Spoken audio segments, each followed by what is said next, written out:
Two monster storms on opposite sides of the world. One threatens America, the other heading for Hong Kong. And Carrie Lam slams local politicians' attack on Hong Kong judges.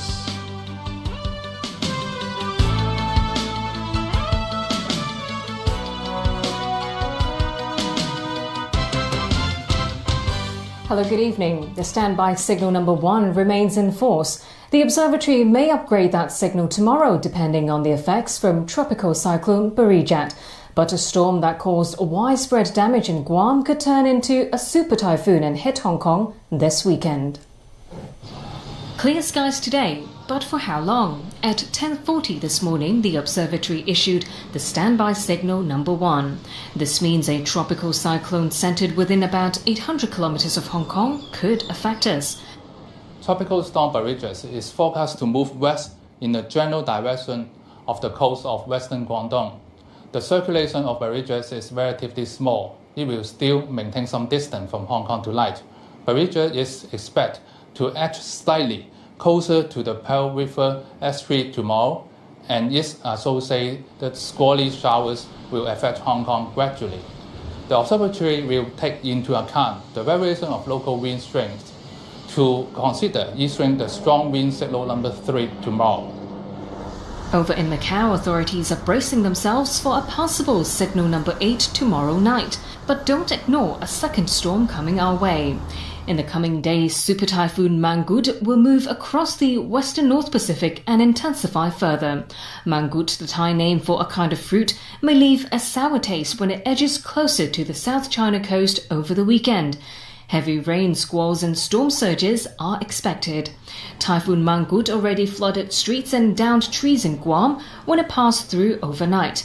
It also left about 80% of the U.S. territory without power. The storm remains on track to strike the Philippines with the maximum sustained wind near its center exceeding 200 kilometers per hour. While Hong Kong braces for a super typhoon this Sunday, in the Americas, a monster storm is taking shape in the Atlantic Ocean. As Hurricane Florence heads towards the US East Coast, more than 1 million people are under evacuation orders. Peter Cavales is tracking this story for us. This image from outer space shows the potential damage awaiting on land. Florence exploded overnight from a tropical storm and strengthened to a Category 4 hurricane. Packing winds of more than 200 kilometers an hour, Florence could be catastrophic when it makes landfall. The governor of North Carolina urged residents to prepare for the worst. This storm is strong. The best safety plan is preparation and common sense. We still have a couple of days to get ready, so let's use that time. We're using it as a state, and I urge North Carolina to use that period of time to get ready. Residents are taking no chances, stocking up on necessities. Candles, flashlights, food, liquor, gas, beer, cat food. Others are more serious with their preparations. I want to make sure my car is full of gas, but I also want to make sure I have enough for our generator. People don't understand that when they say it's time to evacuate, there's no emergency services, the restaurants are closed, there's nothing else open. You need to go back and get back to the mainland so you've got some comforts. The government was criticized for its response to Hurricane Maria in Puerto Rico last year, but claimed they are ready for this storm. U.S. President Donald Trump tweeted, "Federal government stands by, ready to assist." States of emergency have been declared in 4 states, Maryland, Virginia, and North and South Carolina. South Carolina's governor has called for mandatory evacuations of the entire 187-mile coastline for Tuesday at local noontime. If you're in the evacuation zone, you need to get moving quickly. Florence is expected to make landfall Thursday with estimates of 20 inches of rain accumulating if it stalls inland. There is time to prepare, but time is of the essence. After Florence, there are 2 other storms brewing in the Atlantic. Peter Cavales, TVB News.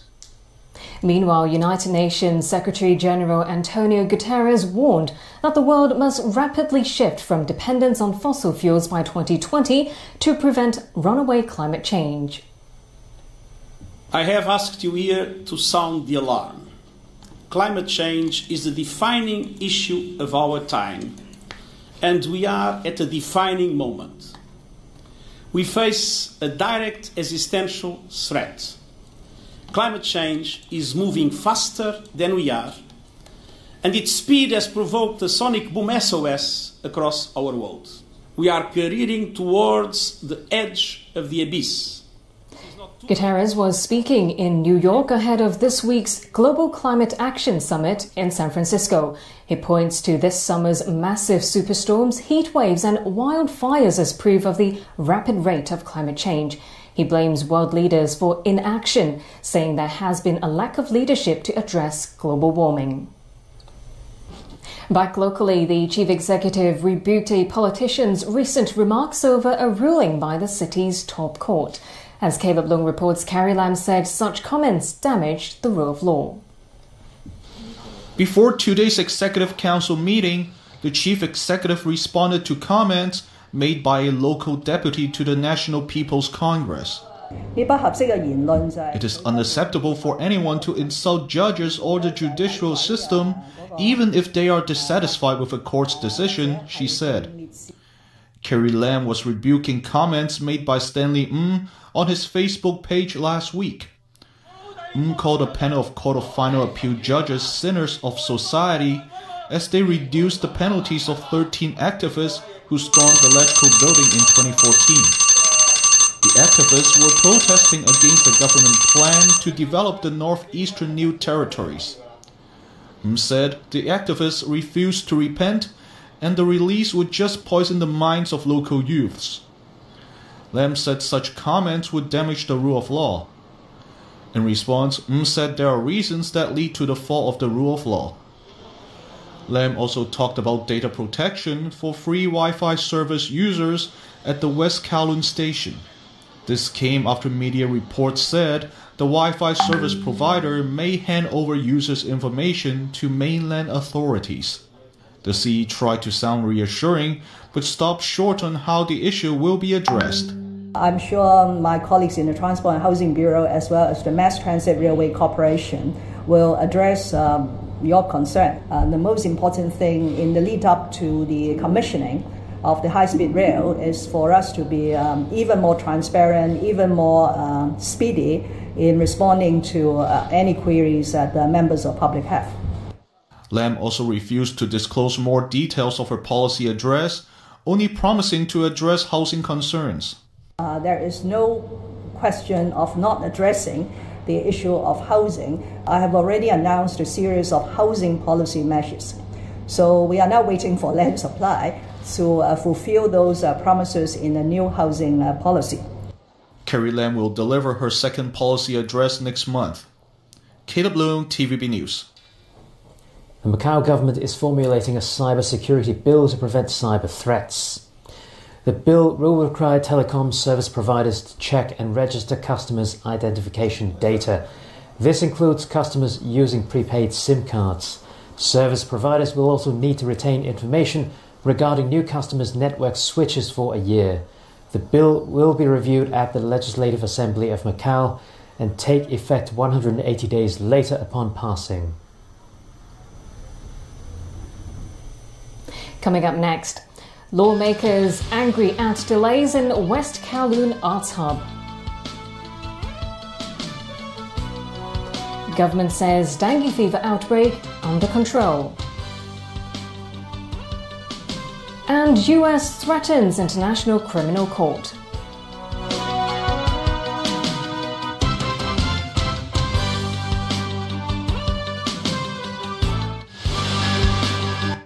每日由起身開始就已經有好多誘惑啦，起身想賴床啦，想做運動又想偷懶喎。不過講到皮膚護理啦，我就真係唔敢任性啦。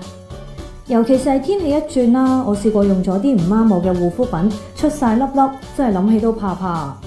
最終都係決定揀翻 Cetaphil。1, 2, 3, free my skin. Cetaphil, free my skin.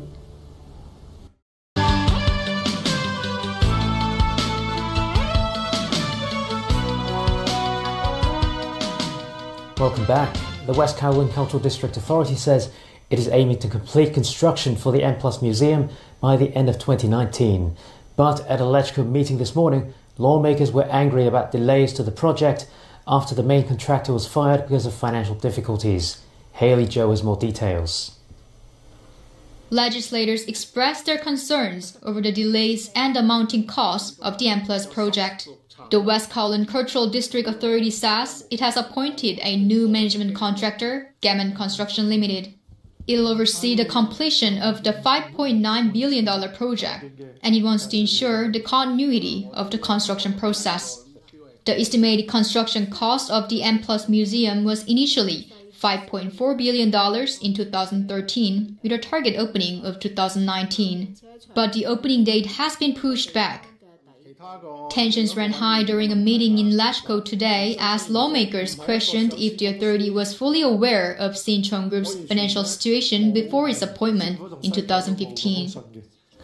Are you a liar? Do you want me to answer that? Yes.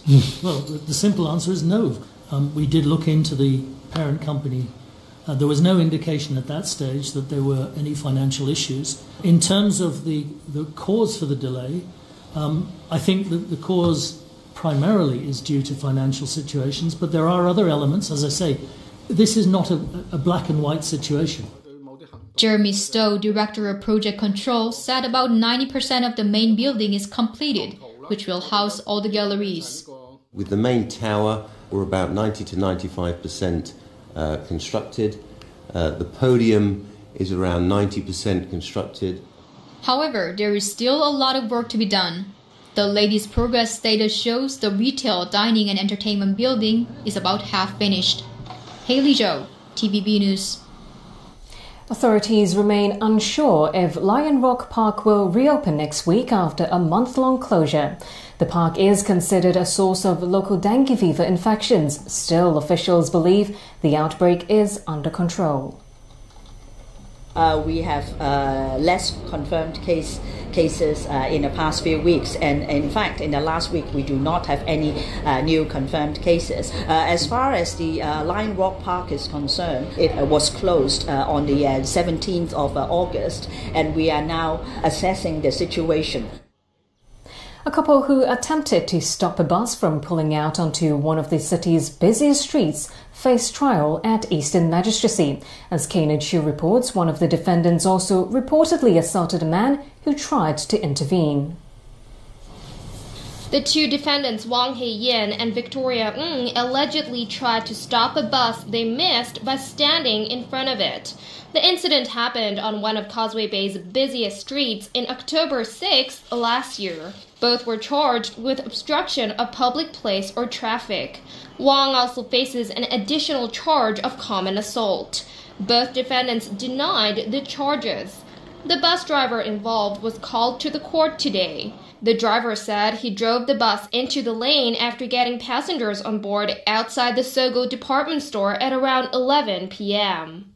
However, he stopped his vehicle as a 29-year-old male defendant and a 31-year-old female defendant stood in front of it. The male defendant, looking fierce, also hit on the bus's door. He tried to drive around the couple, but to no avail, so he called his company and the police for help. Minutes later, a male passerby tried to dissuade Wang from his actions, which resulted in quarrels and some pushing and pulling. The passerby testified that Wang sat on him during the ordeal but didn't cause any injury. The hearing continues tomorrow. Kane Chu, TVB News. Turning overseas again, the Trump administration has ordered the closure of the Palestinian diplomatic mission in Washington. The White House is also threatening sanctions against the International Criminal Court if it pursues investigations against the US, Israel or other allies. US President Donald Trump abandoned a 50-year bipartisan policy on Jerusalem in December last year when he controversially declared the Holy City as Israel's capital. Now his government is ramping up pressure on Palestinian attempts to punish what it calls Israeli crimes against Palestinians through the International Criminal Court. Citing the refusal of Palestinian leaders to enter into peace talks with Israel, the White House shut down the Palestinian Liberation Organization office in Washington on Monday. The US State Department accused Palestinian leaders of conducting no direct and meaningful negotiations with Israel. It added the decision to close the PLO mission was a reflection of congressional concerns and consistent with US policy to oppose and punish Palestinian attempts to bring Israel before the ICC. Trump's national security advisor John Bolton then launched a scathing attack against the Hague-based ICC by declaring it already dead. The United States supports a direct and robust peace process, and we will not allow the ICC or any other organization to constrain Israel's right to self-defense. Bolton also threatened the court and its staff with sanctions if it proceeds to investigate alleged war crimes by American soldiers in Afghanistan. The Palestinians slammed the closure of the PLO office as a new pressure tactic by the Trump administration that has slashed funding to a UN agency for Palestinian refugees and to hospitals in East Jerusalem. Undeterred by Washington's move, the Palestinians continued to call on the ICC to open an immediate investigation into Israeli crimes.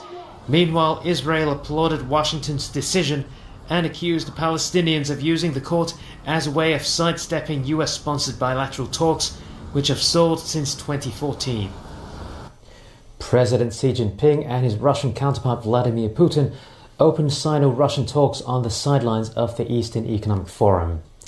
This as Xi became the first Chinese leader to attend the Eastern Economic Forum, hosted in the eastern Russian port city of Vladivostok. Xi and Putin signed a number of cooperation agreements after discussing Washington's trade policies and North Korea at the summit. Moscow also hopes the gathering will encourage investment in Russia's sparsely populated Far East. The meeting also comes as China sends 3,200 troops and about 900 weapons units to take part in the biggest Russian military exercises since the Cold War later this month. The late former UN Secretary-General Kofi Annan made his final journey home to Ghana. The plane carrying his remains arrived at Accra's International Airport. The country's president greeted Annan's wife and children on the tarmac. The former diplomat's coffin was draped in the blue flag of the UN and was carried by soldiers.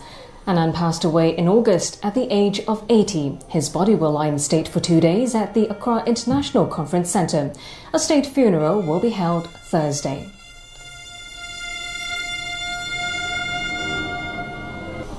That's all.